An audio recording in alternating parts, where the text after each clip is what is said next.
Good morning po mga kasama at mga kapatid sa Panginoon. Sa umagang ito, nagpapasalamat po tayo sa Diyos dahil ang Diyos po ay pag-ibig. Last time po napag-aralan natin na ang ating pong Panginoon ay pag-ibig at gayon din meron tatlong klaseng pag-ibig. Meron tayong eros, philos, and ito pong tinatawag na agape love. Okay. So, ngayon pong araw na ito, ngayong umagang ito, pag-usapan naman natin paano natin i-imitate ang pag-ibig ng Panginoon. Ano ba yung pag-ibig ng Diyos? So para maintindihan po natin, kasi we are living in, sabi nga doon, in the image of Christ. Kaya nga po, kailangan natin maging kawangis ng ating Panginoong Hesukristo. So si Kristo ang ating pattern, si Kristo ang ating Panginoon, si Kristo ang ating example. So siya po yung ating i-imitate, hindi po tao. Kasi pag tao pong in-imitate natin, may hangganan po yan. May limitation po ang tao. Compare sa Lord, siya po ay infinite. So walang katapusan, siya yung alpha and omega. So in short, mas maganda ang ating pong basis, ang ating pong i-imitate o gagayahin ay ang Diyos mismo. Hayaan niyo pong basahin natin ang salita ng Diyos ngayong ito pong John 15 verse 9. Sabi dito, kung paanong inibig ako ng Ama, gayon din naman iniibig ko kayo. Manatili kayo sa aking pag-ibig. Yan po ay sinabi ng Panginoong Hesus dito po sa John 15 verse 9. So ano ba ang pag-ibig ng Panginoon? Sabi doon, God's love is, okay, so ano ba yung pag-usapan natin ngayon? Ano ba ang mga pag-ibig ng Panginoon? Number one, ang pag-ibig ng Diyos ay yung sobrang pagmamahal, tender love. Okay, sabi po ng Psalm 69 verse 16, Yahweh, sa butit mong pag-ibig sa aking pagtawag ako'y sana'y dinggin. Sa pagkahabag mo ako'y lingapin. So tingnan niyo po rito ang sabi ng writer po natin dito, si King David po yan, sabutin mo at pag-ibig sa akin. Yan. So, ibig sabihin, ni-stress ng writer po natin ang pag-ibig ng ating Panginoon na kung saan nandun yung pagkalinga po niya. So, God's love is tender. Napaka-tindi, alam niyo po yung tender loving care. Okay, yan po yung parang sinasabi kong wordings na lang para mas maintindihan po natin. So, He cares so much for us. He understands us. At ang sabi nga ng Hebrews 4:15, nauunawaan niya tayo, ating mga kahinaan, ating pinagdadaanan, sapagkat naging tao rin po siya. Si Jesus po ay tinukso sa lahat ng paraan, subalit hindi po siya nagkasala. So, in short, napakaganda po kasi na ang ating Panginoong Hesus ay naging tao. Kung hindi po siya naging tao, hindi niya mararamdaman yung nararamdaman ba't nararamdaman ko because wala po siyang katawan. Okay? Wala po siyang katawan. Ang meron lang ang Panginoon, Espiritu, at may emosyon po ang Diyos. Pero wala siyang katawan na kagaya mo at kagaya ko na nasasaktan. Kaya nga po, sinabi nga po ng Panginoon, pinakita niya yung pag-ibig po niya sa atin. Kaya nga si Jesucristo, di ba, sa ating kahinaan, siya po yung tagapamagitan. Tinukso po siya ng kahit kaliwat kanan, pero hindi po siya nagkasala. So, kailangan imitate natin ang pag-ibig ng Diyos. Sabi nga ng Efeso 4:22, makinig ka sa kanyang mga salita. Sabi yan, maging mabait kayo, maunawain. Yan, ito po yung pattern natin. Based din po sa salita ng Panginoon, siya na po nagsabi, maging mabait po tayo, maging maunawain. So pag inuunawa natin ang kapwa natin, sabi pa dito, magpatawad tayo sa isa't isa. Okay, so yan po pinakamahirap sa tao sa panahon ngayon. Kaliwat kanan po ang bashing, kaliwat kanan po ang mga paninirang puri, di ba? Kaliwat kanan yung pagyayapak sa ating pong buhay. Kung mayroon po nakakataas sa atin, niyayapakan, nilirakan ng ating pong pagkatao. So, sabi ng Panginoon dito, ang pattern po bilang isang mananampalataya sa Diyos, unawain natin sila. Bakit? Ano ba yung nangyari doon? Di ba? May nangyari sa kanila. Bakit naging ganun ang attitude nila? Then, patawarin po natin sila. Tulad ng pagpapatawad sa inyo ng Diyos dahil kay Kristo Jesus. So, yan po yung ating gagawin, yung i-imitate po natin, dahan-dahanin po natin gawin po yan. Exercise lang po, kagaya po ng tinuro ko, exercise makes perfect, di ba? Exercise make things ng ating pong katawan maging healthy. So, without all of these things, yung exercise na yan, magiging weak po tayo. Mga muscles natin lalambot at hindi po ito magiging strong. So, in short, magkakasakit. So, ganun din ang spiritual life po natin. Hindi natin kailangan biglain, kailangan natin gradual exercise.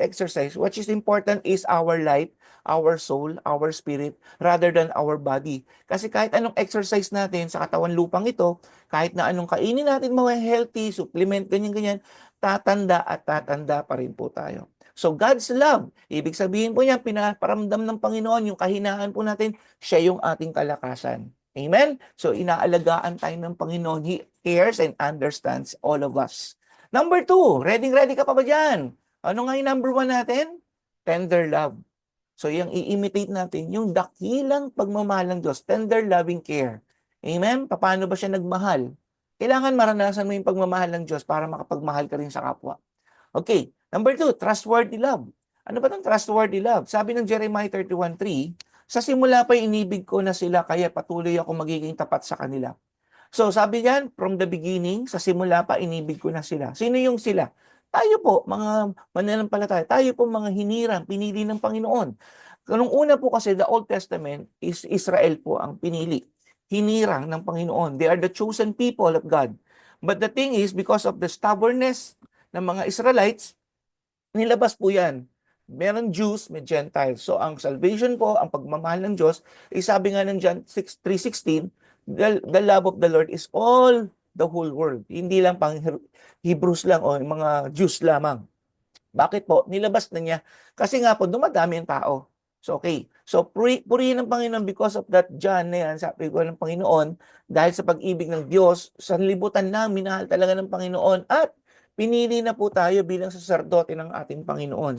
Kaya nga sabi dito, simula pa, patuloy tayong iniibig ng Diyos, patuloy ako magiging tapat sa kanila. Purihin ng Panginoon. Tapat ang Diyos. Maaaring asawa mo, anak mo, kaibigan mo, boss mo, ay hindi magiging tapat. Minsan, bibetray ka pa, di ba? Yun yung tinatawag nating ouch. So, pag na-ouch ka na, ayan, parang, instead na magmahal, yung reflection of love, yung good friendship, good vibes, napapalitan, di ba po? Nagkakaroon tayo ng uh, away, unforgiveness. So, sabi nga diyan, ang Panginoon, kaya nga sabi ko sa inyo, tignan natin ang Lord, looking unto Jesus, the author and finisher of our faith. Wala po tayo ibang titignan kundi si Jesus. Pattern natin ang salita ng Diyos. Wala lang iba. Kasi ang tao, marupok po yan. Madaling makatisod, madaling magkasala ang tao. So, pag nagkasala siya, tinitignan mo, ina-idol mo siya, ikaw rin matatangay ka ron. Amen?